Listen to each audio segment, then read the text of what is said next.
All right, welcome to another episode of the Pastor's Roundtable. I'm your host, Ryan Latham, and I'm here with my good friend, Cory Demmel, who is the lead pastor of Cape Christian, and we're going to be talking about leadership and church development, all kinds of stuff. So Cory and I have been friends for about 12 years. He was the youth pastor, he was the Master's Commission Director, associate pastor, pretty much almost every role. I'm sure he did like janitor stuff as well. Yeah, well, I rounded out my time as the interim children's pastor for the last 8 months.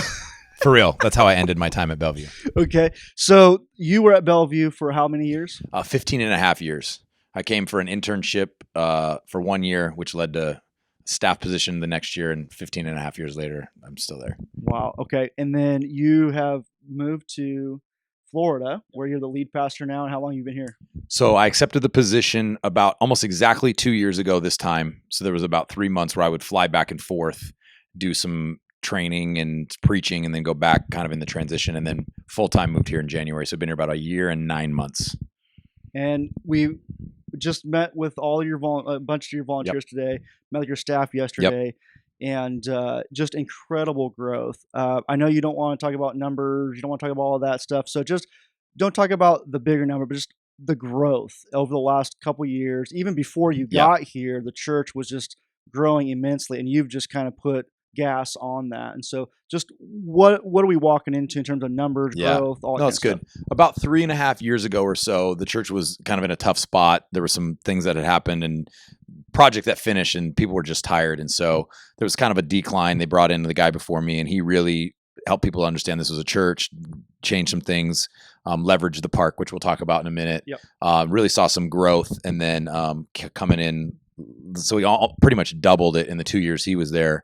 And we've almost doubled again in the last year and 9 months. So, I mean, in the last 3.5 years, the churches went from about 1,200 to 3,500. Yeah. So that's, 2,000, 2,500 people developed. And so I know we're kind of jumping ahead already, but I mean, just tremendous growth equals lots of change and building projects and all kinds of stuff. So before we jump into all of that, I just want to ask you, is there any like football team or anything that you tend to cheer for or kind of root for? Yeah, there's one I root for and two or three I really root against. No, I mean, I'm a Nebraska boy through and through. I mean, grew up in Nebraska. Honestly, I was that kid.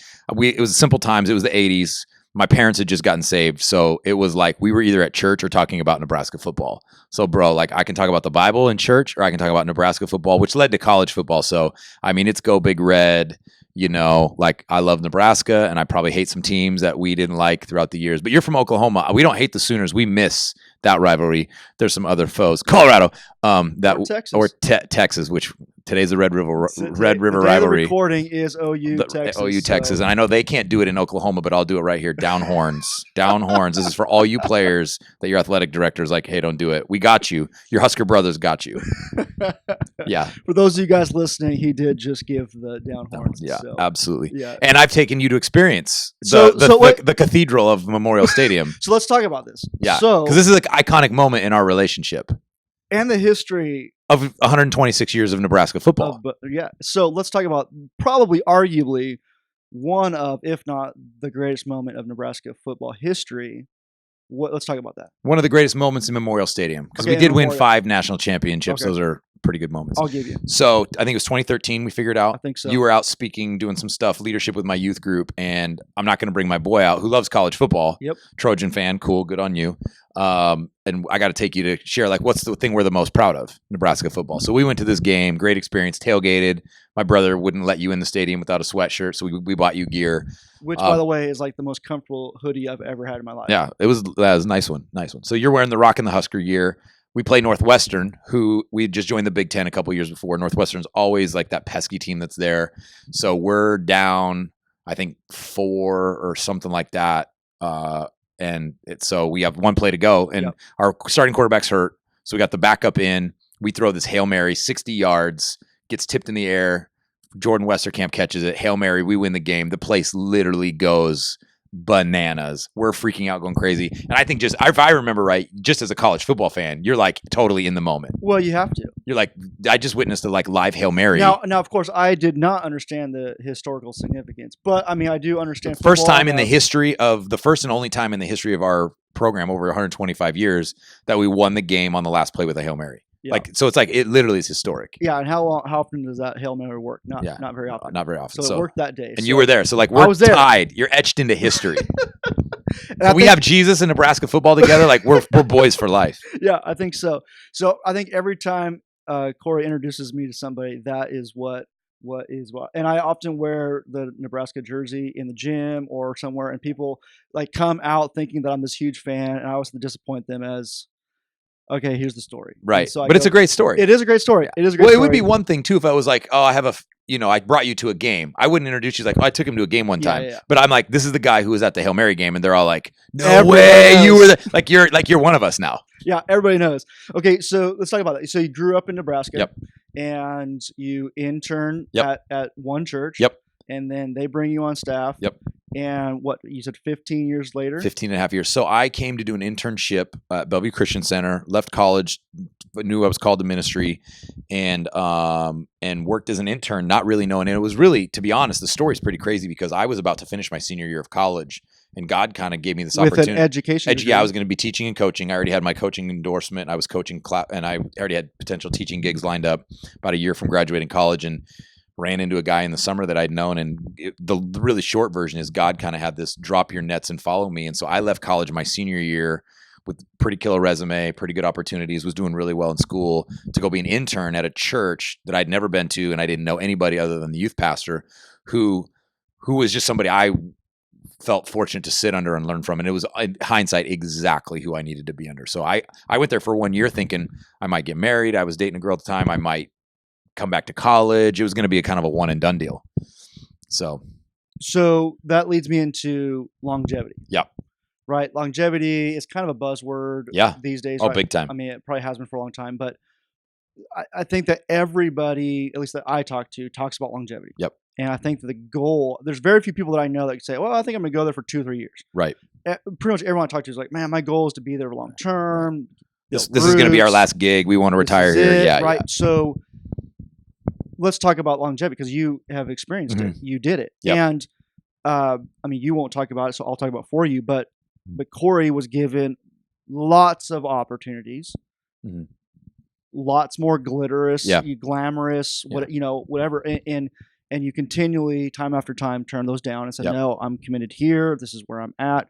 So talk about the benefits of the longevity and what was it that kept you there? It's a good question. That's actually a great question. And I think it is an important question for me because it's a big part of what shaped me and what was already in me and then what shaped me more. I think part of it for me was understanding after my internship, I had opportunity to come on part-time staff. I saw something in ministry I'd never seen before. I'd heard this buzzword discipleship my whole life, but up to that point, discipleship meant Sunday school. And I'm not knocking that idea because there's a lot of good things that come out of that. But I saw getting into lives, like going into people's lives and worlds and bringing Christ to them and then developing them. And I was like, man, this is what I've kind of been missing. And there's so much to this I want to learn. And so I was offered an opportunity to be on staff, which I was working with our discipleship program, our leadership college called Master's Commission at the time, and as well as the youth ministry. And so for me, it was huge for my development. And then the fact that I was going to get paid like $1,000 a month to do ministry, I'm like, I'm the richest man ever. I just came out of an internship and now they're paying me to do this. So that was cool.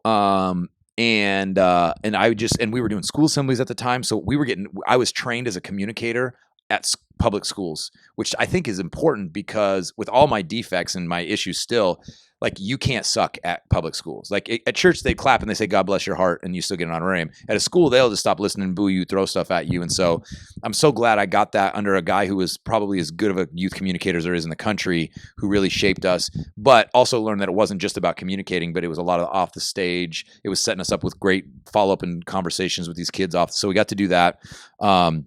And just kind of fell in love with that. And then in the meantime, gained more leadership in the discipleship program. And that's where I really felt like I found what I was born to do, which is develop people, disciple people, this whole discipleship program thing. I'm like, man, I love this. And so that led to the opportunity for me to run that program, which I got to do for just 4 years. Me and my wife only ran our discipleship leadership college. We weren't that and the children's pastor, that and the youth pastor.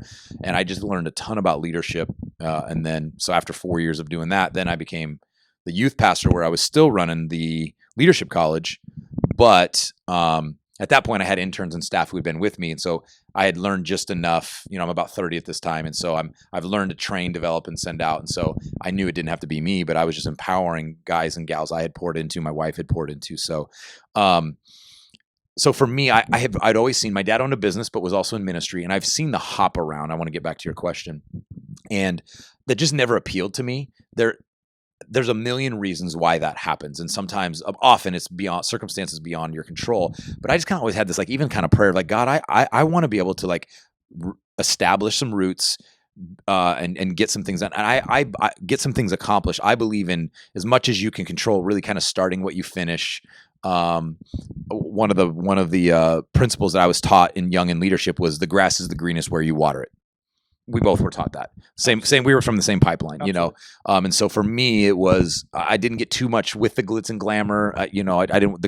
Often the grass is greener on the other side, and so I wanted to establish myself. I loved what I was doing, and I think that by the grace of God, one of the strengths that God had put in me even before then and in that point was just a teachability and a coachability, and not I didn't need to be under the best coach. I would learn from anybody, and so I really loved learning while I led, if that makes sense, and growing while I discipled. And so I think for me, there was an appeal to you asked what's the benefit.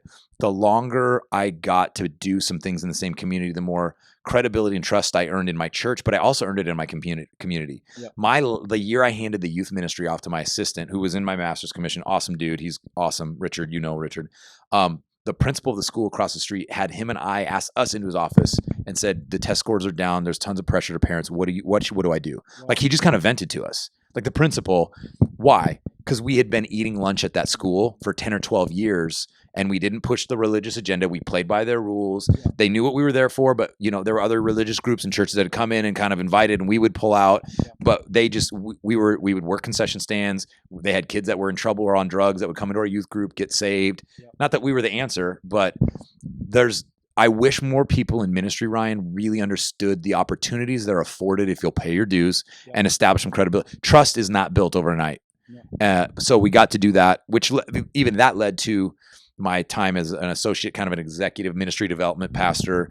Same thing, more opportunities now with executive pastors and lead pastors in our whole city, because there's a pretty cool city movement happening in Omaha, where I just got to be at a couple tables that earned me the right that I was going to stay. I wasn't going to go anywhere. And we had been through some ups and downs. And so again, you can't always control that. But for me, what you say there's longevity, but really what I did when I look back at my time is I took something, built it to the best I could, developed people along the way, and then I gave it away. Yeah. In fact, the first thing I had was a small group. I trained up a small group leader and gave them the small group.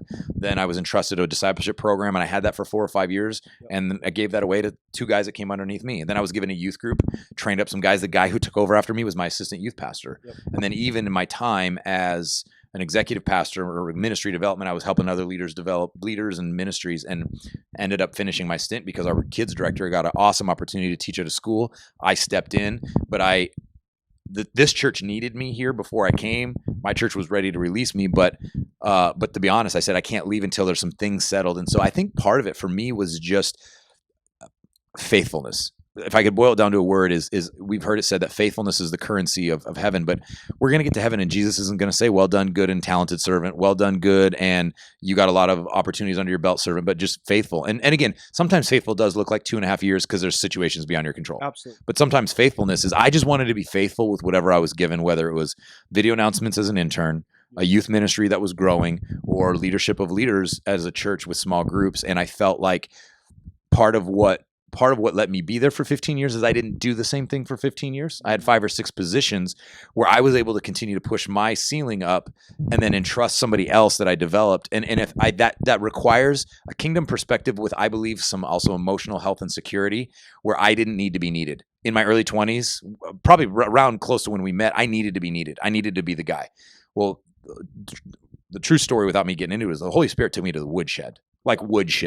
For about 18 months. It was gnarly. It was terrible. Yeah. And brilliant. But like there was a lot of unhealth and needy in me that the Holy Spirit worked out. So I got to the point where I just wanted the youth ministry to be good and develop people. I didn't need to be a guy on stage or a guy on Instagram or whatever. We didn't have Instagram back when you and I were youth pastors at all. So I just wanted to be faithful with the opportunity I was afforded. And for me, it was grow it and maintain it, or give it away to somebody who that became their new dream. And there are few joys in the world like building something up and then giving it to somebody who's always been their dream to have it. Like it's awesome. And then the fear is like, well, I'm out of a job. Well, my church just kept saying, well, now let's have you do this, or let's create a position. We created a position because they saw I'm developing leaders. I'm a team player. And I want to be on the team. I just don't need to do this job. So that's really what led to 15 and a half years. And I think it doesn't happen. If I could be honest, you asked, why doesn't it happen more? When there are sometimes I think things are in our control, and I think we just get impatient or antsy, and we see all the other stuff. Again, one of the downfalls of social media can be we see everybody else's highlight reel. It looks like everybody else's ministry in life is crushing it because they got the one moment of the one thing, and it's like, oh, they do that every week. No, they got that one moment out of 365 days, 24 hours every day, and I think there are times that even when I look back, there were some things that God needed there to be some not awesome seasons where he developed some things in me in a desert or a time when things weren't growing that you don't get to experience if you don't stay long enough to actually go through different cycles and seasons of ministry, which that just requires time. So I don't know if that kind of answers your question. Yeah. And I've been to your ministry a few times. And one thing I would say that a huge, part of what the longevity offers is there's so many people that you have ministered to, worked with, led, that there's like this multi-generational thing where it's there's handing off, like you talked about, I raised up somebody and passed it on. Well, there's so many of people that are there that you worked with their spiritual parents, right? And there's just this longevity, there's just generations of like, man, they're so bought. You could ask anybody to do almost anything because it's like, man, I've known Cory for 10 years. Right. He's mentored me. He's all those things, right? And so there's just that trust that I mean, quite a few of them have moved to Florida here because of that history. And so what would you say, suggestion to someone who maybe is thinking about transition and thinking, man, should I stay? Should I look? Great question. What's your great question? Because that was a question I was asking the last 3 or 4 years there. Because I felt some things. I was frustrated about some things. I was stirring.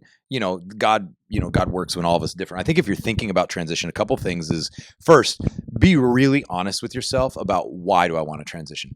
I would say a couple of reasons not to transition. Number one is if you're bored, that doesn't mean you need to do something else. It might.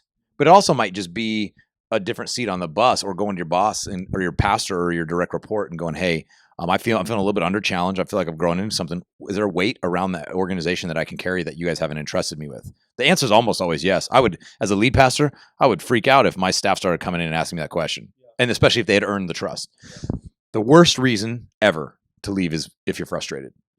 You can't leave frustrated. Because how you exit one season enters another. Now, again, I say that with the caveat of you're never always in control of all things. But there was a time where unhealth, abuse, misuse, But that's even, to me, that's a different. If there's unhealth and misuse and abuse, that's more hurt than it even is frustration. If you're getting hurt or taken advantage of, you might need to go. But if you're just frustrated, because God's probably never going to call you out of a season of frustration. He's often developing and sharpening and I know for me, my character. There were some things that it was a season that was difficult for me when I became the ministry development pastor. I was kind of a consultant to my church, but it was the first time I didn't have a ministry to lead.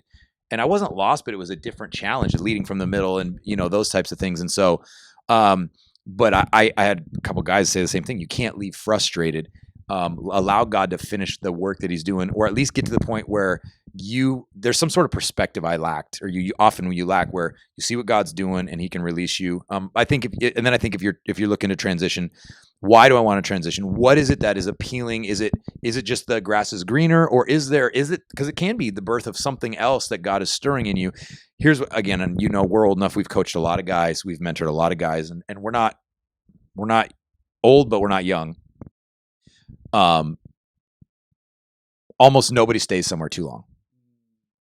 They usually leave too early. So just knowing that we're going to have a propensity, and because of the culture we live in, to go, man, stick it out. What are you doing? And I think there is a grace and just a Holy Spirit leading to let you know now's the time. I mean, even I had been frustrated, and then God spoke very clearly to both me and my wife about a year before we transitioned that your time here is coming to an end. And it's interesting because as soon as that happened, the frustration stopped, and all of a sudden things started to get more real. So, and if God's birthing something in you, I think allow it to really root itself in your heart. And I don't know that you have to go make it happen for yourself all the time. I think sometimes we underestimate the hand of God and his providence of going like, I had this whole thing mapped out. Like and here's the reality, man. If I could say one thing that's probably my journey is all the 6 positions that I got, including this one, I've never interviewed for a position. Not even this one. I just was faithful where I was. And by the hand of God, it led to another conversation. Yeah. I know that's potentially idealist and it doesn't always work that way, but I do think there's something to be said about, like, I never aspired to go, I want this and then I want that and I want this. It was just being faithful led to the next thing, even in the midst of frustration. And so if you're frustrated, do everything you can to try to work that out with whatever reason you want. Ask the Lord, what are you doing? Yeah.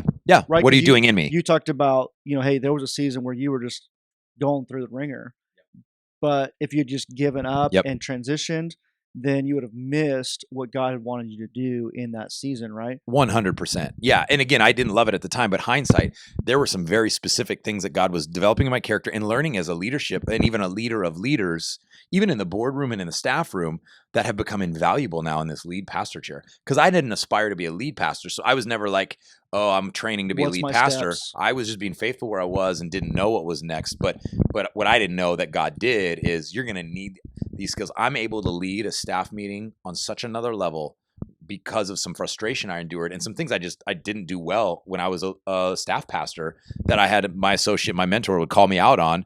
And it would frustrate me, but I'm like, man, he's right. Well, I hear his voice and my pastor's voice going, man, God was preparing me for something I didn't see coming. Yeah, I think it goes to the whole like reap what you sow, right? Yeah. So you talk about, I think as a lead pastor, I would assume you probably want some of your staff members to stay, even though they're frustrated, to see if they can fight through it. Is that just a moment that you're frustrated and not just built? So like you've sown the seeds of like, hey, I'm willing to go through those desert seasons. I'm willing to go through that. And so I'm willing to execute a vision I maybe don't even fully agree with. Yep. Because at the end of the day, I'm accountable to me serving my pastor. He's accountable to whatever vision God gives him. And so God's not going to hold me accountable for if he did or didn't miss it. He's going to hold me accountable. Like, I just called you to like help raise this guy's arms, but you like were constantly dragging him down. Yep. And that was, I think that's a big part of it. So you've transitioned into lead pastoring. Yep.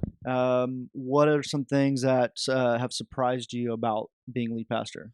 So to be honest, I don't know that there's been a lot that has surprised me, but I think I have a decent answer to this. Because I was at one church for 16 years, held about 6 or 7 different positions or roles, I really did see the odds and ends. And when you run a leadership college or discipleship program, you are the janitor and the kids team and the youth team. So it's great exposure to how ministry, you're the missions team, you're the outreach guys, you move the chairs.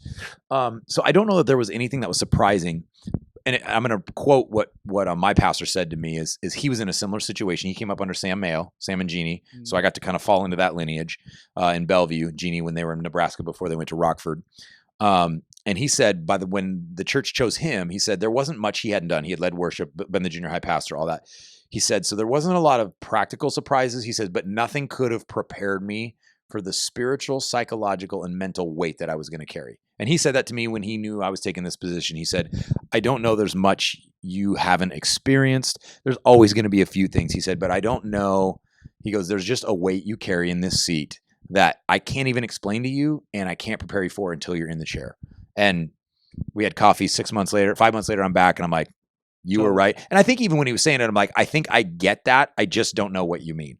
Yeah. So if that's would be my answers, I don't know that there were a lot of surprises, again, because I allowed myself to be in ministry and there was some longevity, but I think it was just, I got to, the weight is real. I think about things and carry a weight now that I didn't even as a number 2 or a number 3 when I was still, actually I was executing more of them in my previous role, but ultimately it falls on me. I mean, just for example, like today you stood up in front of a couple hundred of your volunteers and said, guys, We're building. We're going to raise millions of dollars. We need some of you to not come to the 10:30 service because we got 4 other services. Like that stuff weighs on you. And as a youth pastor, you're not really you're like, whatevs. Yeah. Our youth ministry rocks. You know what I mean? Yeah. But as a pastor, you go home and you're seeing multi-millions of dollars. That's on me. I've just cast this vision. Did we hire the right company? Are we going to be able to raise the money? Is this the right decision? Craig Rochelle said we should have 97 services before we, build. We only have 5. You know what I mean? Like all that stuff. It just weighs on you. Yeah. So you've experienced tremendous growth.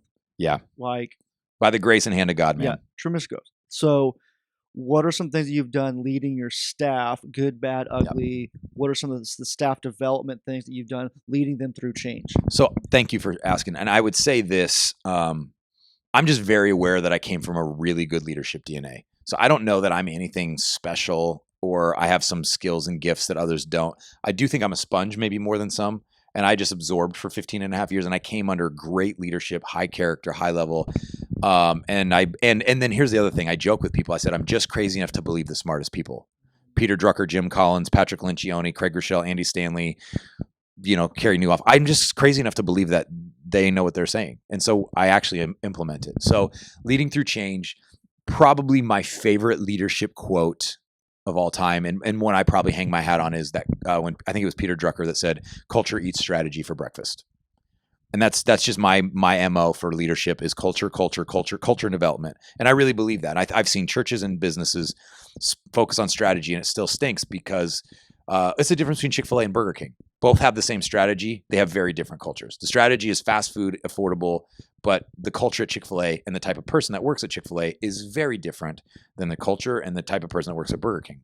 So what are some things you're doing to implement that? Great question. So when I came here, I'd say the strategy and the systems were pretty solid. There's always tweaks, but they were keeping up with the growth.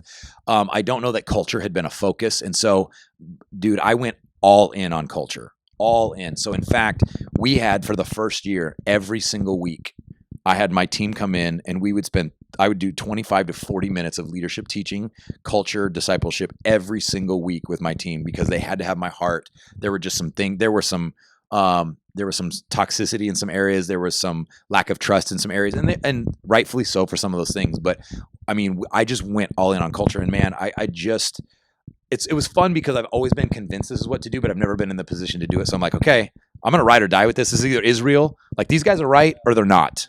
And I believe they're right. And so it was everything I ever learned from Mike and Gary and Hook and Jeannie and Cadre and all the youth leader cohorts we were a part of and every catalyst I watched and every YouTube video I watched and every book I read. I'm like, let's just give it all to them. And so the biggest thing we really infused culture in the staff. The staff was previously connected to the leader, but they weren't connected to each other, which means there wasn't huge team atmosphere. There wasn't a ton of trust across the board. And as a leadership guy, I had a blast doing it. Yeah. So that was big. We would do every single week leadership teachings, and then I would have, pastoral meetings and we'd have team meetings. We restructured our meeting structure 4 different times in the first year. Yeah.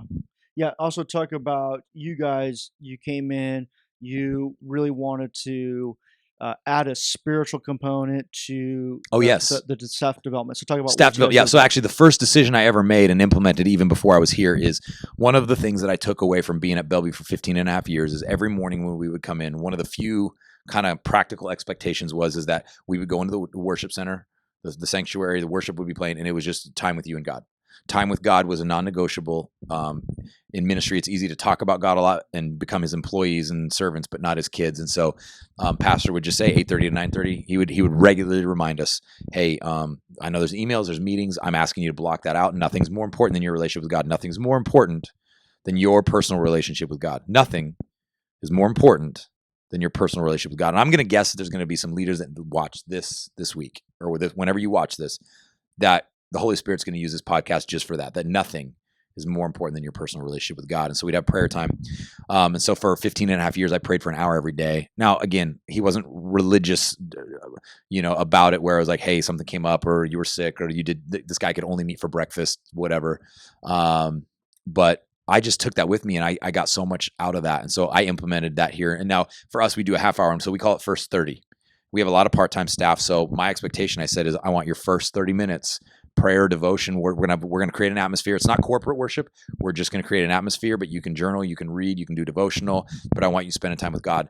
For a lot of them, admittedly, they said, this is the first time I've really had an active, regular relationship with God. It was honestly, it was the best decision I could have made, because that set the table for everything else. But even talk about that. So first 30, it's called first 30 for a reason, because even part-time guys that come in maybe at so noon. we call it first 30, because not everybody comes in at 8:30. What was 9, so we say come in at 8:30. And I tell them, I'm like, I'm going to pay you to pray. I'm paying you to pray because you can't afford not to have God. So, but we have part-timers that come in a couple of days a week, or they'll come in at noon. Some of our tech people work like noon to 9 or whatever. So we said, I don't care if you come in at 8 or if you come in at noon.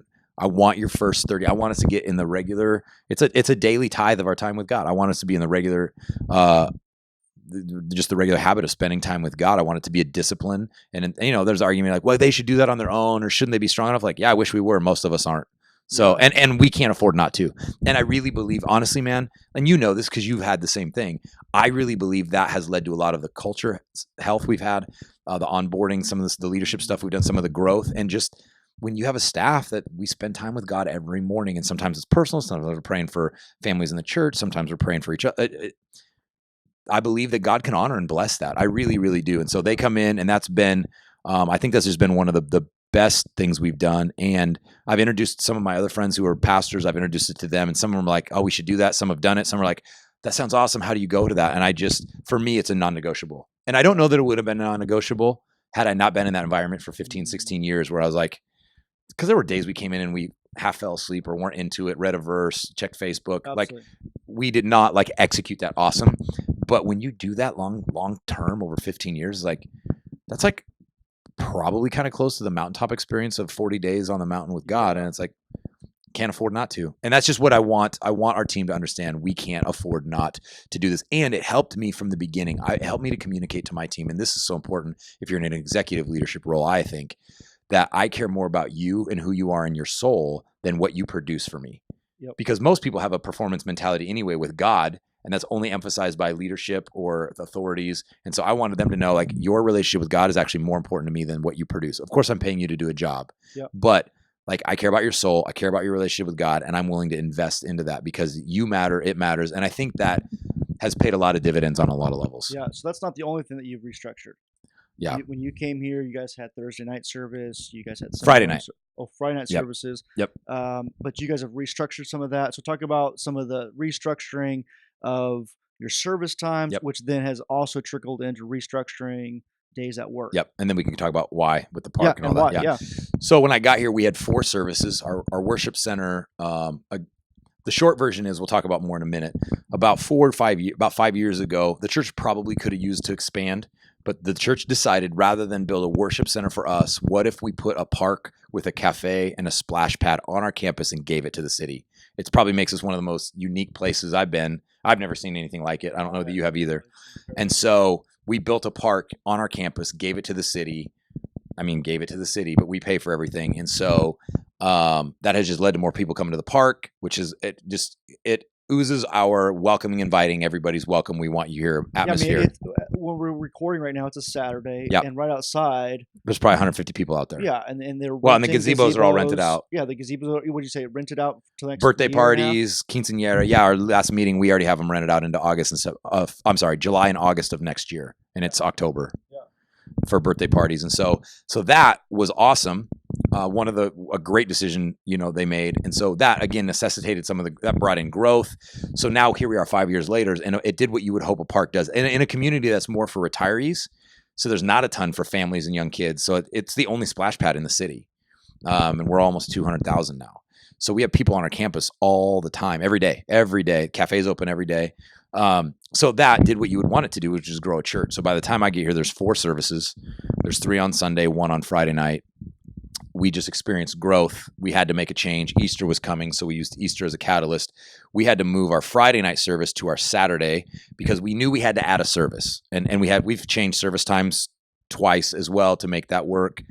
But we had to make a change. We have a really strong attend one, serve one culture. So we thought to ourselves, if we go Saturday, now we're having a Friday and a Saturday and 3 Sunday. That's not good. If we do Sunday night, now we have a Friday night, a Sunday, and a Sunday night. Those are too spread out. And the issue with the Friday night service was, if you came to Friday night, you didn't, or if you served Friday night, you'd have to come back on Sunday to attend. So that, man, we need to have a stackable time. And so we moved to 2 Saturday services. So now we have 2 Saturday afternoon services and 3 Sunday services, which the park is packed on Saturday and Sunday. So for us, that's been a win because now we got all these people on our campus. We open the doors. There's music. There's people in all the red shirts that are, hello, how can I help? Here to serve. People are going, hey, what's that all about? So it's brought more people in the doors. And it's brought some growth. But with that, and this is our plan at least until we build, and we're probably, a year and a half, 2 years out from having our new building. It also has made us rethink how to structure a week, because now we do 5 live services every weekend. Wow. My worship team does 5 services. We have a volunteer teams for 5 services, kids teams for 5. I preach 5 live. And so for us, we decided, how can we make this sustainable where we don't kill everybody until we get a new building? So we thought, what if we make Saturday an optional work day, where instead of just come in for service, because I have a lot of friends who Saturday is their day off, but they have to come in by 3 or 4 for the night service or whatever. Yep. So what if we make it to anybody who wants an optional work day? So for me, it's like an 11 to 8 work day. But if you work Saturday and you work Sunday, now we've kind of restructured our office structure is we're a Wednesday through Sunday, and you can now have the ability to take Monday and Tuesday off. I've never in ministry in 16 years had 2 days off in a row where I ever even had the option to go away, spend the night somewhere. For example, we're 2.5 hours from Disney now. My daughter is almost 9. Yeah. So now I can go to Orlando, spend the night, do Disney, come back, and not be like, well, I have to work at 8:30 in the morning. So a lot of our team takes Monday and Tuesday off and then works Wednesday through Sunday. And we do now a lot of our meetings on Thursday. We do our service run through on Friday. So we're ready to execute on Saturday. And now we have a children's pastor and a youth pastor and team that's here on a Saturday where there's 200 people on our campus because of the park. So my youth pastor can go play basketball with the high school guys that are playing ball, or the children's pastor can walk around, meet people, hand out ice cream samples, and just invite them to service or whatever. So we've really rethought that and go, man, I think that's sustainable to do this 5. And the reality is, if we grow much more, we may be looking at a 6th service. Yeah. So we got to let our people be energized on the weekend, not burn out. Yeah. Now, we still have some office staff that come in, do counting and answer emails and phones, and we're open. We have a care department on call, but that's worked really, really well. And again, it's rethinking how we do. We have a unique situation with a park. We have weekend services. And, as a big college football guy, I was the last one on board with Saturdays. Oh, I bet. Bro. I mean, they had to convince me. I'm like, well, I need a TV where I can watch college football in between services. And my executive pastor hung one up the next week. So that's awesome. So it necessitated some of those changes, but it's made it good, because now all of a sudden Sunday I'm done 2:00, 3:00, whatever. And it's like, hey, I'll see you on Thursday. Because for me now, I've taken also Wednesday as my out of the office sermon prep day. So I have Monday as a day off, Tuesday as a day off, Wednesday is a sermon prep day, which gives me some flexibility to move those with family stuff if I want as well. Is that kind of what you were looking for? Yeah, absolutely. And talk about, tomorrow, I think it's tomorrow, you're taking your staff. Yep.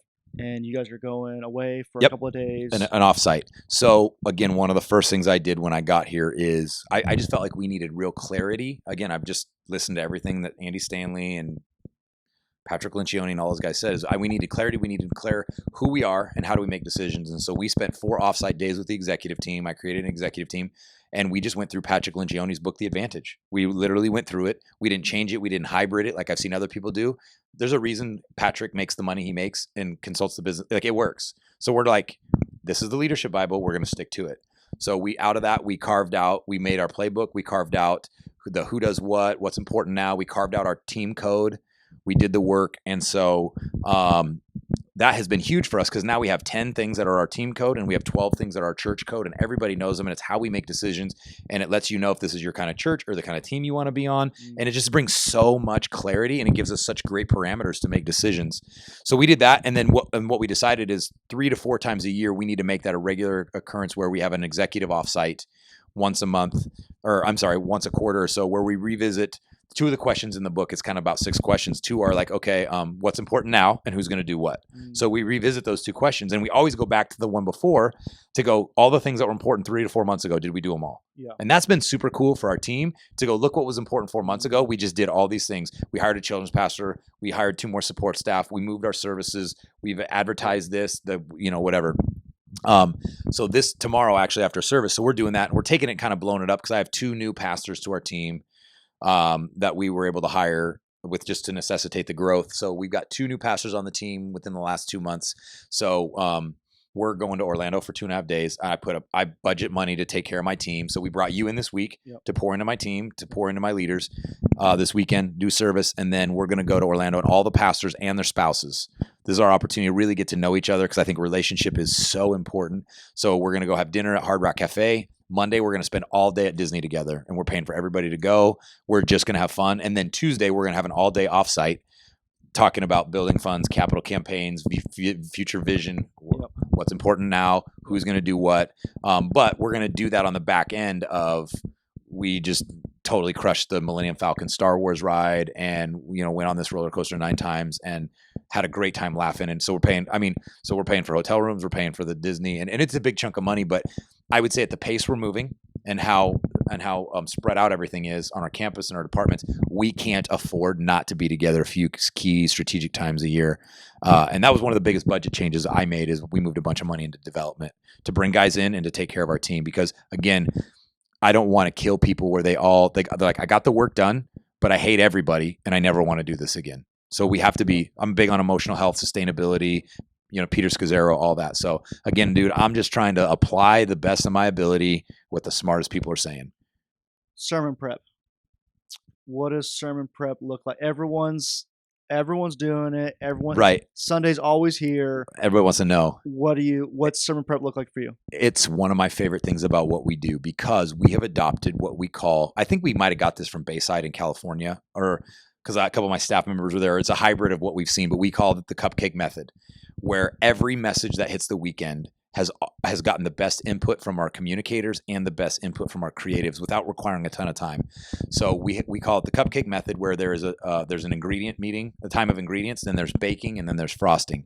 Okay, who's in those meetings? Great question. What does that look like? So my ingredient meeting, about a month before every series, we have an ingredient meeting where the communicators, the people who know the Bible, know theology, communicate. There's 4 to 6 of us come and we talk about, okay, what are the guts of this? We're going to use this book. We're going to go through the book of James, or we're going to do a series on faith. These are going to be our main points. Here's who's going to speak. So that's like the main points, the big picture. That's ingredient. Then once we get the ingredients, the following week, 3 weeks before, we have a creative meeting where now I'm asking, depending on the series, and this is what I've learned from others, depending on the series, depends on who I'm inviting into that. I don't have a creative team quote. Sometimes we have the young adult team in. Sometimes we have our resource people in. Sometimes I want to hear from one of our elder staff members about, hey, what's important as we talk about legacy. And so then they go, here's what we're going to talk about. What are some thoughts? What are some stories? What are some videos? What are some songs? We create that. So that goes into every service where we have ingredient and then we have creative. Sermon prep on the weekly looks like me. I'm Wednesday. I'm offsite. I take that ingredient, which we already created a month ago. I have my parameters, and then I dig down. I find research. I dig. I look, read, listen, steal, beg, borrow, whatever. And then I come in and I basically put together a rough draft, somewhere in the middle version of my message. Then first thing Thursday morning, after we do our team huddle, which we still do our team huddle every week, by the way, it's just not as leadership intensive. Now we just remind them of one of our codes. We do our team huddle, and the first thing I have is our frosting meeting. Now, my frosting meeting is with my other communicators. Now we've done the ingredients. I baked it. The sermon prep on Wednesday is baking. Now, okay, here's my message. I'm going to literally walk through it with them, 45 minutes. Here's what I'm going to say, da-da-da-da-da. That's where they can now fine tune and go, what if you said it this way? What if it went like this? What if you actually... Are you actually preaching that, or are you just kind of walking through it? I'm just walking through it. Great question. Because I walk through it, but here's my quote. Here's my key points. That gives them opportunity to go, oh, there's this great quote by John Maxwell, or Joyce Meyer wrote this in her book. You should put this in there. Did you think about the scripture in Corinthians? I'm like, oh man. And then it's like, okay. Or they can go, that's too much. It's too convoluted. It's not one point. It's not the me, we, you, me, it's not all that. So that's where we, and then I come out of that and then I give stuff to our resources. That's where we have some fill in the blanks in our scripture for our planner. Then I shoot it to our tech team. So that's Thursday. Then Friday in the afternoons, we do an actual run through where video announcements are already done. We don't have the worship team do it live, but we have everybody come on stage and run through it, where if you're doing transition, you speak your transition on the back end of the video, so we can run lights, we can run the transition. If you're doing offering, you walk through that. Then we run video announcements. Then I come out. Then I preach my message to 4 to 6 people. So I frosted it. So we ingrediented it, we baked it, we frosted it. Then I preach it to them. And that's where there's more fine tuning. You went 5 minutes over. You didn't need that story. Your on-ramp was too long, all that kind of input. And I should say this, I should have said this, probably one of the strengths of our culture is fearless feedback. And I lead that.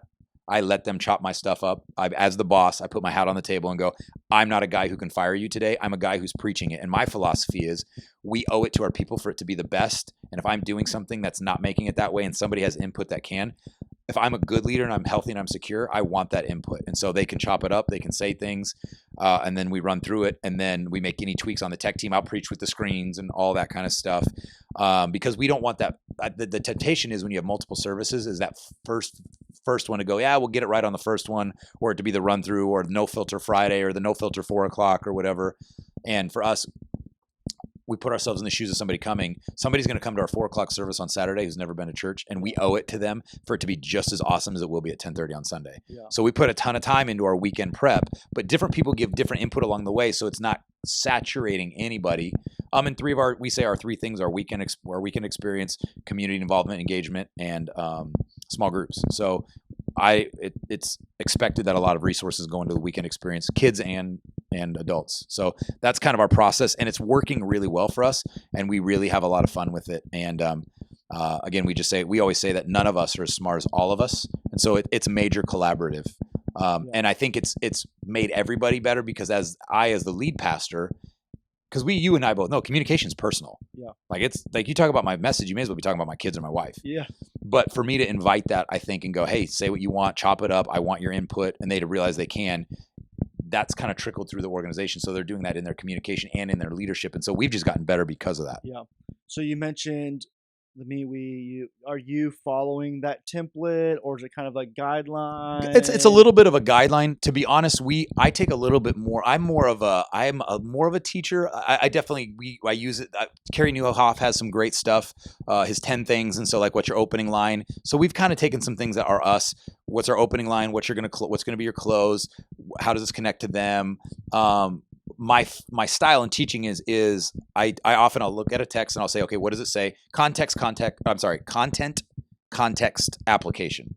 So what does it say? What was happening in that day in Corinth? What was happening? What was the rabbinical system like? What was the oppression of Rome like? What was happening in Egypt at that time? And then, I'll say, what does it say? What was going on there? And then we ask this question, what does this have to do with me?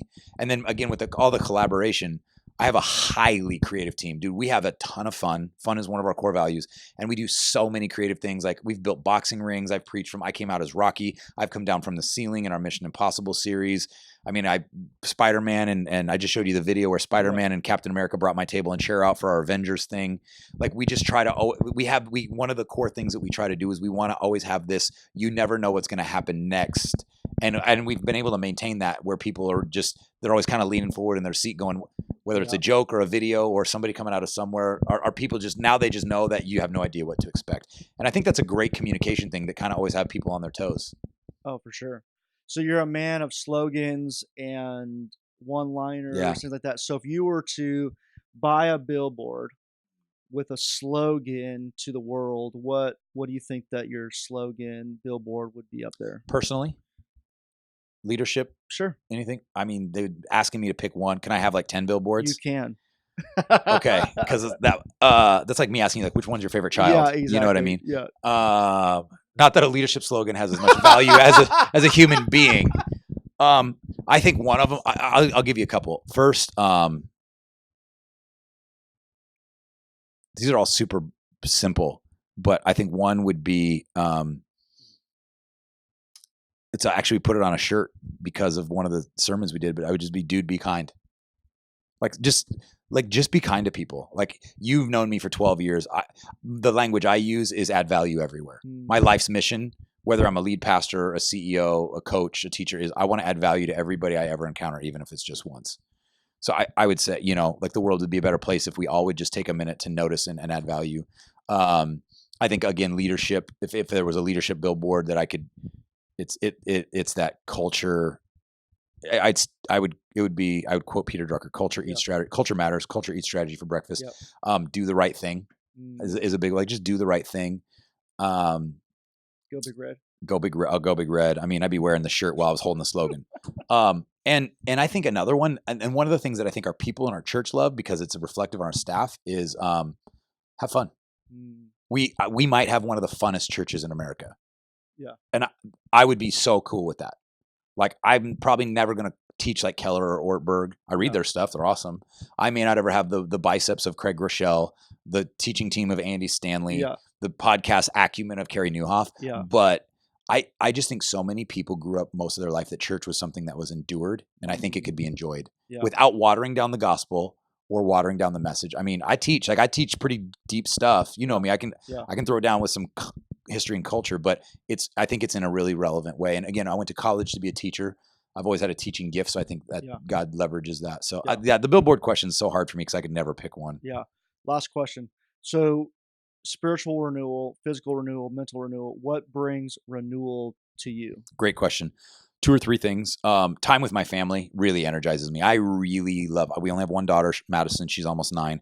I really enjoy time with my wife. I really enjoy time with my daughter, and I really enjoy time when we're all together. So I'm home 4 or 5 nights a week, having dinner, playing games, because I know I'm not going to get those years back with my daughter.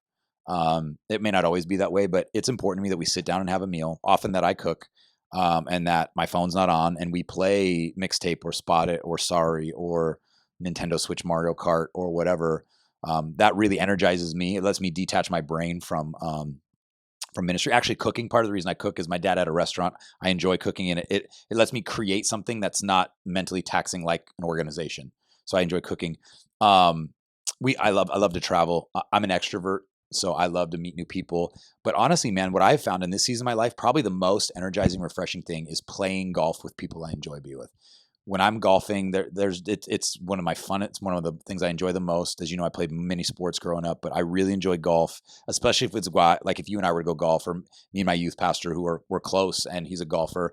I love playing golf with people I love being with, and so it's probably the most energizing thing. And then I've spiritual renewal. Couple days, I have our friend Chris. We'll fly together at least once a year and just do a 2-day prayer and strategy retreat. We play a little golf. We pray a little. We share ideas. I'm in a leadership cohort with some pastors once a month through ARC, and then I try to get away to at least 1 or 2 leadership conferences, or even just get poured into. And then I have a couple mentors that I regularly reach into, and I go, hey, prayer. Here's what's going on. Spiritual mentorship. So I believe in that big time. So I do the relational stuff, but also some of the spiritual stuff as well. That's great. Well, Cory, thank you so much for being with us, and just great being with you and your time. And so, you guys, look forward to talking with you guys pretty soon here on the next episode. Thanks, Ryan.